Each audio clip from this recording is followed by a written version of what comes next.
claims adjuster at a mid-size insurance company. Been there 6 years, know every form, every policy number, every client quirk by heart. Not a glamorous job, but it pays well, and nobody bothers you if your numbers are good. Desk job, suits, spreadsheets, the whole comfortable, boring routine the department runs. Maybe 12 people total, mostly guys who've been there long enough to know where the good stapler is hidden. There's one dude who's been sitting across from me for 4 years. We'll call him Doug. Doug is the kind of guy who fixes the printer without being asked, remembers everyone's coffee order, and brings donuts on Fridays for no reason other than that's who he is. Genuinely solid human being. Then there's Walt, older guy, sits in the far corner by the window, grumbles constantly about everything, but knows the claims process better than anyone else in the building by a significant margin. Walt once caught a fraud case that saved the company somewhere around $400,000. Management gave him a $20 gift card to Applebee's. As a thank you, Walt has not forgiven them for this. Walt will never forgive them for this. The three of us basically ran the department in practice, even though none of us had any official management title. Our actual manager at the time was this older guy who had been there since before I started. Calm, reasonable, let people work. He retired after some health stuff. There was a cake in the break room, everyone clapped. He looked genuinely relieved to be leaving. And then silence. Nobody said anything about who was coming in.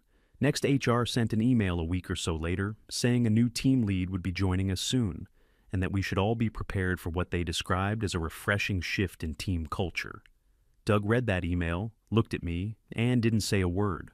Walt printed it out, read it standing at the printer, folded it once, and put it through the paper shredder. I should have taken that as a sign. A few weeks passed, and then she showed up. I was at my desk going through a stack of auto claims when I heard heels clicking down the hallway. Our department is not really a heels-clicking kind of hallway. She walked in before anyone from HR even came to introduce her, confident, loud, dressed like she was about to give a talk at some conference about disrupting corporate culture, had a laptop covered in stickers. One said something like, "The future is female." Another one had a slogan I couldn't read because the font was tiny and decorative. She introduced herself to the whole room, standing in the middle of the floor, like she'd already measured the space and decided it was hers. Called a team meeting immediately. Within the first 30 minutes of being there, we all shuffled into the conference room and sat down. She stood at the whiteboard with a marker and smiled at us. The first 10 minutes were completely fine. She talked about productivity, client satisfaction, building team trust. The standard things I thought, okay, this might actually be manageable. Then she reached into her bag and pulled out a stack of printed papers and slid copies down the table, like someone dealing cards. I looked at mine. The header read, Team Communication Improvement Initiative. I read the first bullet point it said, and I am paraphrasing because I no longer have the exact wording memorized, that using the word no when directed toward a female supervisor constitutes a form of dismissive communication that reinforces hierarchical dominance patterns and undermines collaborative team dynamics. I read that sentence 3 times. Walt, from the corner of the room, said, "I'm sorry." What she smiled at him and explained that declining requests from management in a direct and blunt way creates a hostile environment, and that going forward, the team would be transitioning to more collaborative and constructive language. Walt started to form another sentence. She smiled wider and said she was sure he'd find the adjustment straightforward. Something about that particular smile made Walt close his mouth. He looked at the paper instead. I looked at Doug. Doug was reading the document with the precise expression of a man who has just realized the car he is driving has no brakes and is now very carefully calculating the hill ahead. On the drive home that evening, I told myself this was probably just one of those corporate initiatives that sounds extreme on paper, but quietly dies after a month when nobody enforces it. A lot of companies do exactly that. Some consultant comes in, everyone nods through a seminar, nothing actually changes. I was very wrong about that. Over the following weeks, she started building on top of the first document. New rules appeared in new memos. First, it was just the language thing. Then she added a rule about not interrupting women during meetings. That one sounds reasonable in isolation until you realize she interrupted people constantly and without apology, mostly men. Mostly mid-sentence. Then came something about not standing when she was seated, because it supposedly created an unnecessary physical power dynamic in the room. I started actually thinking about whether I was allowed to stand up to go get coffee. While she was sitting nearby, Walt started tracking it at one point. I caught him watching his own movements relative to where she was positioned in the room. The eye contact rule was probably the strangest addition. She distributed a memo explaining that sustained direct eye contact from male employees could be interpreted as a form of intimidation. The memo did not define what sustained meant in any measurable way. So, looking at her too long was a problem, and looking away too quickly was probably also somehow a problem, and there was no clear line between the two. Doug spent some time genuinely trying to calculate the correct number of seconds of eye contact that would read as normal versus aggressive. He landed somewhere between 1.5 and 2 seconds. He told me this in complete seriousness. Walt said he was going to start wearing sunglasses indoors. He was only half joking. The thing about all of this is that none of it was written into any actual official HR policy. It was all coming from her personal documents, her personal memos, her personal interpretation of what a healthy team environment looked like, distributed and enforced through her own authority in HR, meaning the woman she had apparently befriended almost immediately upon arriving backed everything. I know they were friends because they ate lunch together every single day, and once I overheard them in the break room talking about a yoga class, they both went to any complaint about the new rules, therefore went directly to the one person who had already decided the rules were excellent. Walt figured out this particular structural problem before either of us, and it made him quieter than usual. Not the normal Walt, quiet where he's ignoring something. The other kind of quiet where a man is very carefully deciding what to actually do. I want to describe what it looked like in practice when these rules ran into actual work, because on paper it sounds like something you could navigate around, and in reality it was a different experience entirely. She would come to my desk and tell me she needed me to take on additional case files beyond my regular workload. The previous manager never did this unilaterally. If the team needed extra hands, he'd ask, and it was presented as a choice, but she would stand there and state what she needed and look at me. The only response available that wouldn't get flagged as dismissive, aggressive, or resistant was some variation of, "Yes, I tried once," early on, to explain calmly that I was already at full capacity and that taking on more files would start affecting my accuracy on the cases already in process. She wrote something in her notebook while I was still talking. 2 days later, I got an email with HRCCD saying that I had demonstrated resistance to collaborative team dynamics. I looked at that email for a long time. This was not a performance issue. I had good numbers for 6 straight years. My files were clean, my clients were handled, my accuracy rate was one of the highest in the department. But the framing of the email made it look like I had some kind of attitude problem that needed to be corrected. I showed Doug the email on my phone, he read it, handed the phone back to me, and sat quietly for about a minute. Then he said he had an idea. We waited until the office had mostly cleared out, that late afternoon stretch where it's just the fluorescent hum and the cleaning crew starting in the hallway. Doug pulled his chair over and laid it out. The rule was that we couldn't say no, so we were not going to say no. We were going to say yes, complete, immediate, cheerful, unconditional yes to everything. And then we were going to do exactly what we had the capacity to do and nothing beyond that. No arguing, no explaining capacity, no pushback of any kind. Just a smile, a nod, absolutely. I'll look into that. And then look into nothing. I sat with that. For a moment, it sounded almost insultingly simple. Doug said the system she had built was specifically designed to punish resistance. If there was no resistance visible anywhere, there was nothing to punish. You cannot write someone up for being agreeable. You cannot formally discipline a man for smiling too genuinely at his manager without looking completely unhinged in front of legal. Doug said, good, there was no handshake or speech about it, just 2 guys at their desks deciding to stop fighting a rule that couldn't be fought directly and start working entirely around it. Instead, the following Monday, I tried it for real. For the first time, she came over to my desk mid-morning and said she needed me to take on a batch of commercial liability reviews. In addition to my regular case files, I looked up from what I was doing, made eye contact for the appropriate duration, and said absolutely, I'll start incorporating those into my workflow right away. She nodded and walked away. I wrote it in my notepad to make it look like I was tracking it. I did not do it. I finished my regular work the same way I would on any other day. She came by a couple of days later and asked where things stood. With the commercial reviews, I looked up with the same expression and said I was still working through the most effective approach and would have an update for her shortly. She looked mildly annoyed. There was nothing to grab onto. I had not said no. I had not argued. I had not been rude or resistant or dismissive. I was exploring options. I was circling back. I was actioning the request through careful consideration. Doug was doing the same thing from his desk. His signature phrase became, "I hear you and I want to make sure I action this correctly," which he could deliver with a level of apparent sincerity that was genuinely impressive to observe. Walt took considerably longer to get there. Walt is not a man built for nodding and smiling. His whole personality is constructed around saying what he means directly and without decoration. His first attempt at the approach came out stilted and unconvincing, like someone speaking a language they learned from a phrasebook the night before. But then she sent him a written notice for demonstrating dismissive body language during a team sync. The specific offense was that he had crossed his arms during a meeting. Walt crossed his arms because the conference room air conditioning runs extremely cold, and he was uncomfortable after receiving a formal written notice for being cold. Walt got very motivated very quickly.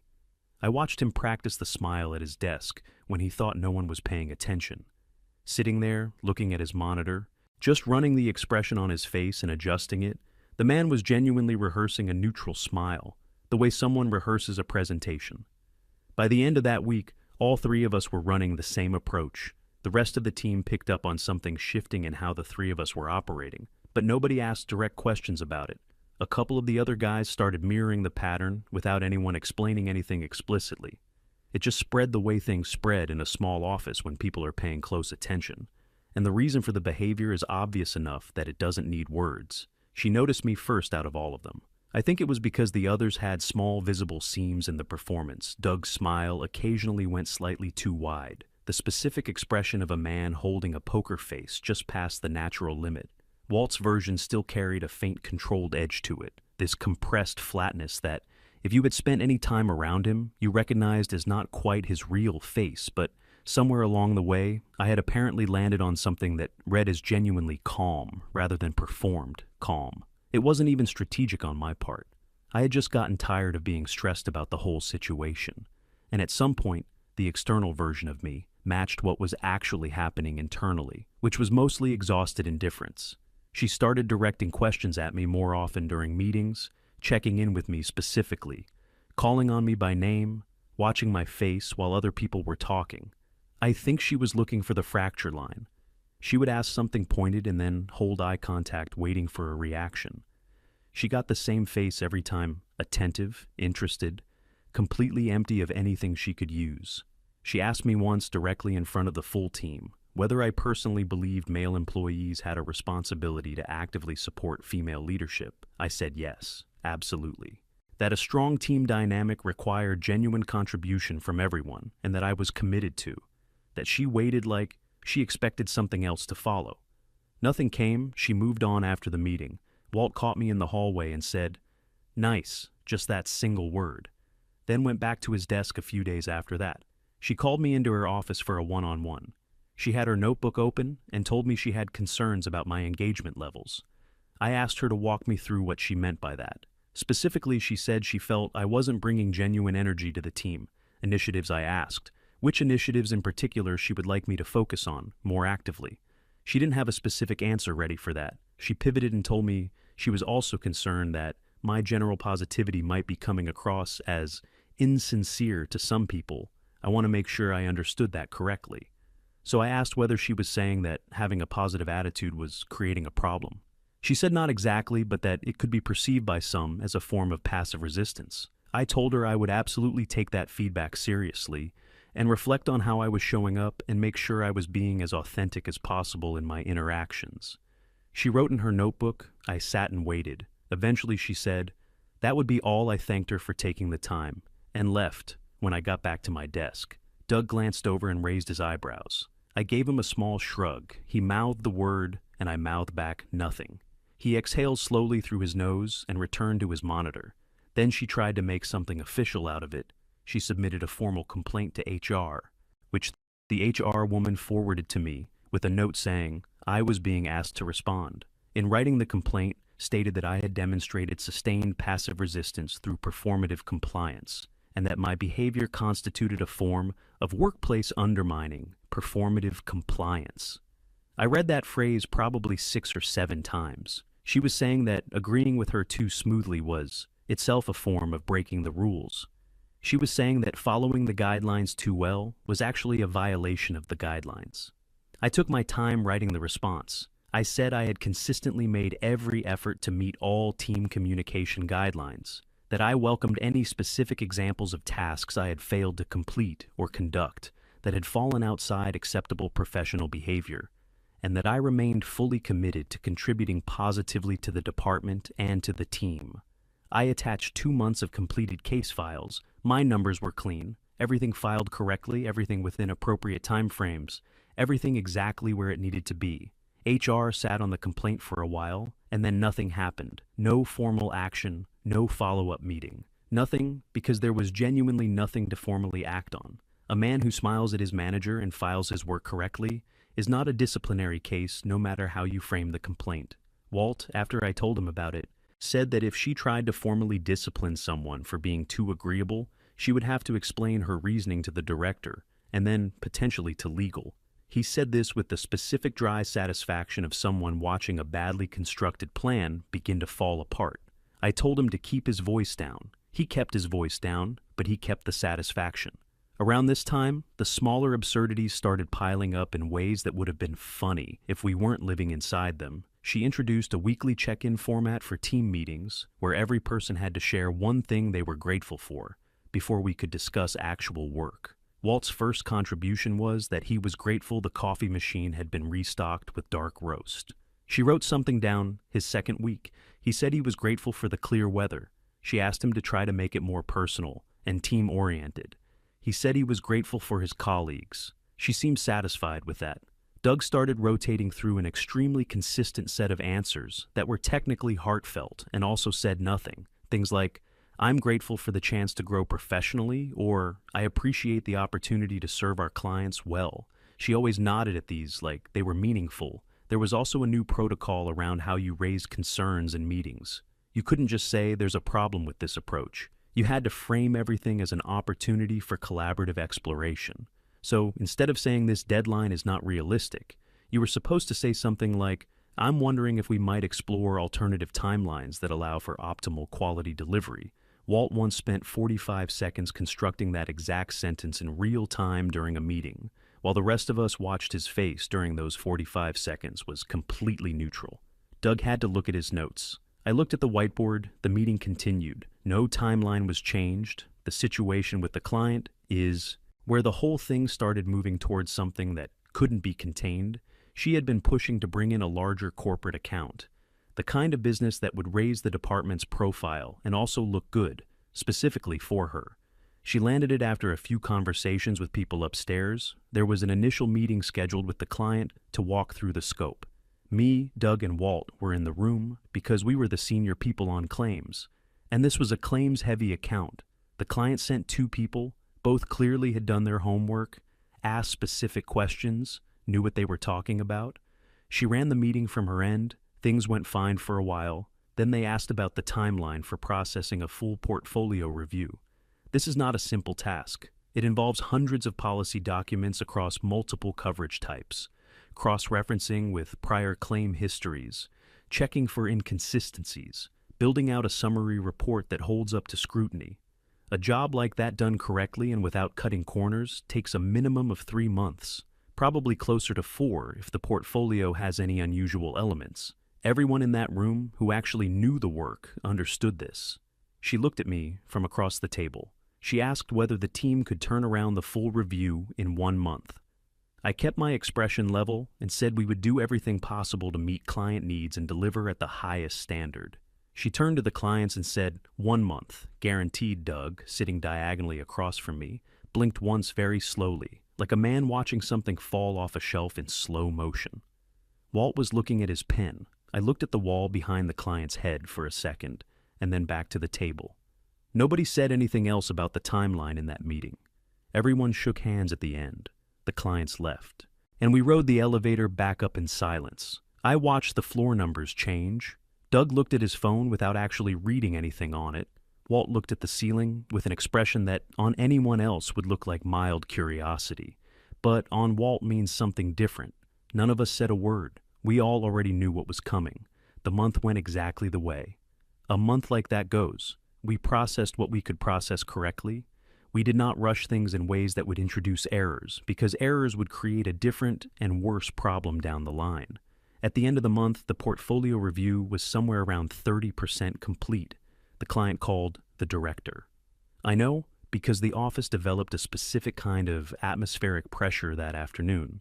The tension that spreads through a building when someone important is having a very bad conversation on a floor above you. The director called her in. She came out of that meeting with a tightly controlled expression and called a team meeting for the next morning. In the team meeting, she said the department had failed to deliver on its commitments and that she was genuinely disappointed in the team's collective output. Walt asked, in the most neutral voice I had ever heard him use, what the original basis for the timeline estimate had been. She said she had relied on input from the team when setting that expectation. Walt looked at me, I looked at my notepad, Doug looked at the window. She said she would be raising performance concerns with HR for the relevant team members. After the meeting broke up, Doug leaned over and said very quietly that she had just told the director her own team had misled her about what was achievable. He said it the way you say something when you've already anticipated the outcome and are just waiting for the sequence to finish. The director ordered an external audit I found out from an email that went to the entire department, which was a slightly unusual way to communicate something like that. The audit was framed as a review of departmental workflow and resource allocation processes. An outside firm was coming in to look at how work was being assigned, tracked, and completed. That included internal communications, team documentation, management records, all of it. She spent the next several days going through her files and printing things. She also started being noticeably more careful about how she spoke in team meetings, less declarative, more consultative, asking things like, what does the team think, when previously she had simply told the team what to think. Walt watched this shift happen over 2 or 3 days and mentioned to me quietly that she was trying to establish a retrospective paper trail that made her look collaborative. I said, I had noticed he said it wasn't going to work. I said I knew the auditors arrived and were quiet and professional, and asked for large quantities of documents. They interviewed each of us individually in a small room with the door closed. I went in, sat down across from them, answered what they asked. They asked how work was typically assigned in the department. I said through direct requests from management, sometimes documented in email, sometimes verbal. They asked whether workload concerns were typically raised with management. I said yes. And that I had personally found it challenging at times to communicate capacity issues effectively within the current communication framework. They asked me to explain what I meant by that. I said there had been guidelines put in place by the current team lead that shaped how certain types of direct responses could be delivered to management. They asked for more detail. I walked them through the document she had distributed when she first arrived, the one that explained that saying no to a female supervisor was a form of dominance behavior. I had kept my copy in my desk drawer. I had not thrown it out for no particular reason, other than that I just hadn't gotten around to it. I handed it to them. They read it without reacting, visibly. One of them wrote something at length. The other one asked if I had any other documentation related to team communication policies. I gave them the full set of memos she had issued over the months. The eye contact one, the standing one, the interrupting one, the grateful check-in format. All of it. They thanked me, and I went back to my desk. Neither Doug nor Walt told me exactly what they said. In their sessions, we didn't really discuss it. Some things you don't need to coordinate. The final meeting came with not much warning. An email went out saying there would be a full departmental review in the main conference room, and that attendance was required for all team members. The director would be there, the auditors would be there, and the client was also going to be present, which was not something anyone in the department had expected. I assume the director invited them because the entire situation had originated from the broken promise to that account, and they had their own questions that needed answering. We filed into the conference room and sat down the table. In there is the long kind, the one they only bring people into for things that matter. Director at the head of the table, auditors positioned to his left with folders in front of them, client reps at the far end with their own documents. HR was there too, in a chair slightly pulled back from the actual table, positioned like someone who is present but does not want to be. The three of us sat along one side. She sat across from us with her laptop open and a folder and the specific expression of someone who studied hard for a test and is no longer fully confident they identified the right material. The director opened the meeting by saying the audit had raised questions about departmental management, practices, and resource allocation, and that the goal was to understand what had happened with the client account and how the team functioned day to day. She started talking. She said she had encountered significant resistance from the team since arriving. She said communication had been difficult. She said she had attempted to implement positive structural changes and had found pushback at every stage. The director asked what form that pushback took. She said the male members of the team had been consistently uncooperative. He asked her to give specific examples. She started talking about attitude and energy and body language and the general tone of interactions. He asked if there were documented performance failures he should be aware of. She mentioned the client account and the timeline. He asked who had committed to that timeline. She said she had done so based on information and input from the team. Walt shifted very slightly in his chair. The director looked at the auditors. One of them opened a folder and placed a document on the table in front of the director. It was a copy of her original communication guidelines. The director looked at it for a moment and then read a portion of it aloud, specifically the section explaining that declining requests from management constituted dismissive behavior inconsistent with collaborative team dynamics. He put it down on the table and looked at her. He asked directly whether, under the guidelines she had distributed and enforced, a team member would have been able to tell her that the 1-month timeline was not achievable. She started explaining that the guidelines were about creating respectful and constructive communication patterns, not about preventing honest feedback. He repeated the question more plainly under the rules she had put in place. Could someone on the team have said no to that timeline? The room was quiet for a moment. She looked at the document on the table. She looked at him. She looked across at me briefly. I was looking at the surface of the table in front of me. The director asked a third time, even more simply, yes or no? Was it possible under her own communication policy for a team member to directly reject that timeline as unrealistic?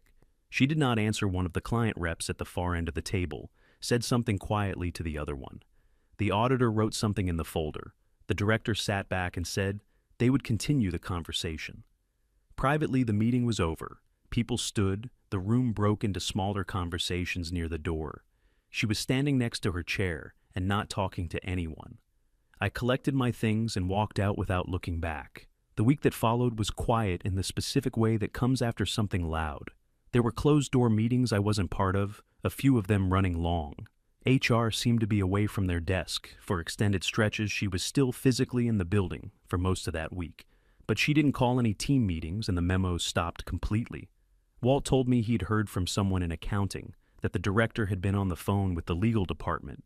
Doug said he'd heard the same thing independently from someone else. I didn't hear it from either source. I just watched the building feel different at some point. During that week she came in, spent a few hours at her desk, doing something I couldn't see from where I sat. Went to a meeting that nobody told us about.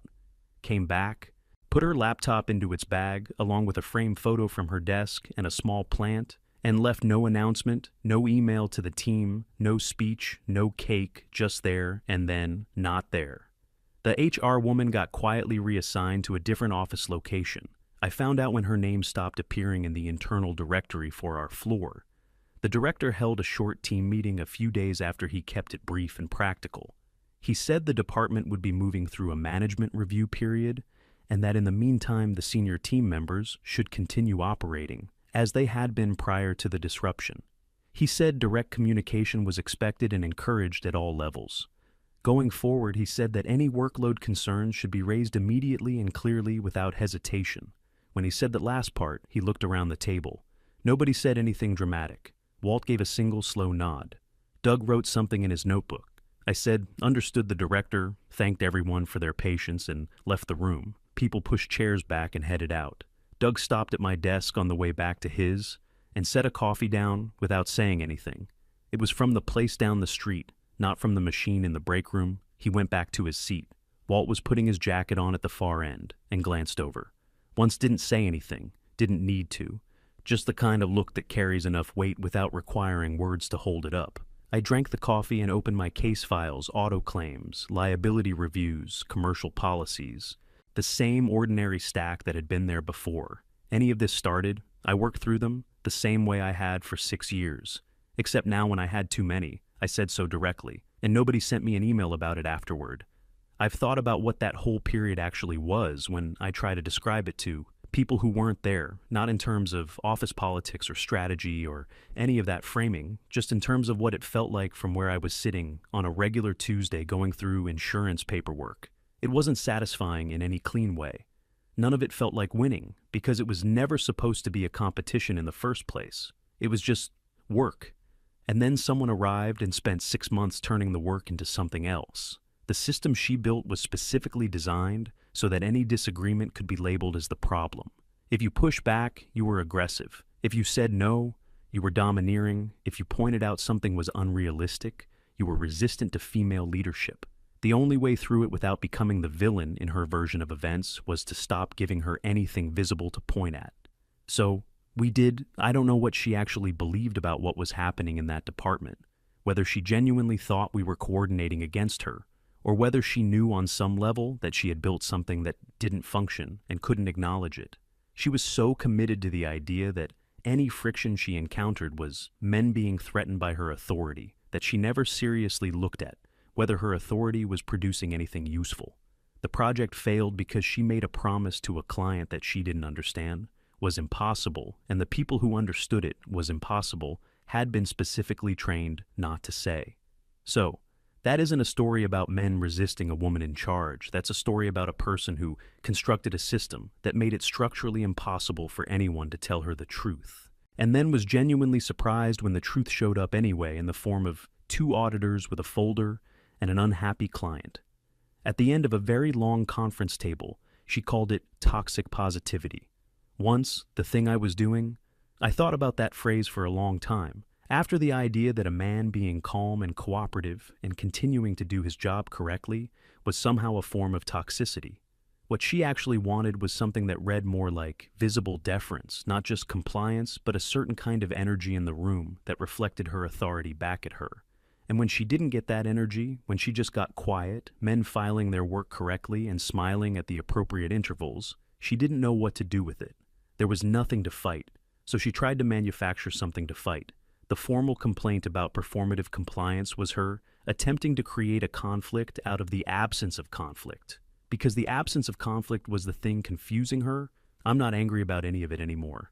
I was, for a stretch, particularly during the period when the HR complaint was sitting open, and I didn't know how far it was going to go, or whether it would affect my standing in a way that followed me, but that passed. Mostly I just think it was a waste of a significant amount of everyone's time. 6 months of careful, exhausting navigation through nonsense that did not need to exist.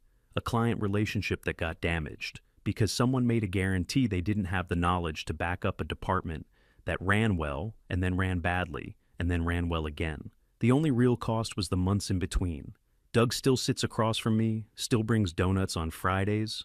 Walt's grumbling has returned to its natural state, which is complaints about actual work problems, software that updates at inconvenient times, processing errors in the system, the coffee machine running low on dark roast again.